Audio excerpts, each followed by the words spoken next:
Chapter 29. The Other Children Go Home. "We must go down and take a look at our little friends before we do anything else," said Mr. Wonka. He pressed a different button, and the elevator dropped lower, and soon it was hovering just above the entrance gates to the factory. Looking down now, Charlie could see the children and their parents standing in a little group just inside the gates. "I can only see 3, he said. "Who's missing?"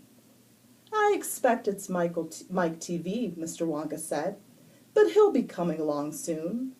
"Do you see the trucks?" Mr. Wonka pointed to a line of gigantic covered vans parked in a line nearby. "Yes," said Charlie. "What are they for?" "Don't you remember what it said on the golden ticket? Every child goes home with a lifetime supply of candy. There's 1 truckload for each of them, loaded to the brim." "Aha!" Mr. Wonka went on. "There goes our friend, Augusta Gloop. Do you see him? He's getting into the first truck with his mother and father." "You mean he's really all right?" asked Charlie, astonished. "Even after going up that awful pipe?"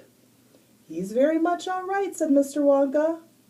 "He's changed," said Grandpa Joe, peering down through the glass wall of the elevator. "He used to be fat. Now he's as thin as a straw." "Of course he's changed," said Mr. Wonka, laughing. "He got squeezed in the pipe, don't you remember? And look, there goes Miss Violet Beauregarde, the great gum chewer. It seems as though they managed to dejuice her after all. I'm so glad. And how healthy she looks, much better than before." "But she's purple in the face," cried Grandpa Joe. "So she is," said Mr. Wonka. "Oh well, there's nothing we can do about that." "Good gracious!" cried Charlie. "Look at poor Veruca Salt, and Mr. Salt, and Mrs. Salt.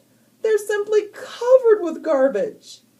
"And here comes Michael TV," said Grandpa Joe.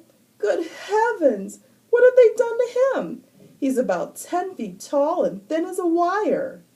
"They've overstretched him on the gum-stretching machine," said Mr. Wonka. "How very careless! But how dreadful for him!" cried Charlie. "Nonsense," said Mr. Wonka. "He's very lucky. Every basketball team in the country will be trying to get him. But now," he added, "it is time we left those 4 silly children. I have something very important to talk to you about, my dear Charlie." Mr. Wonka pressed another button, and the elevator swung upwards toward the sky.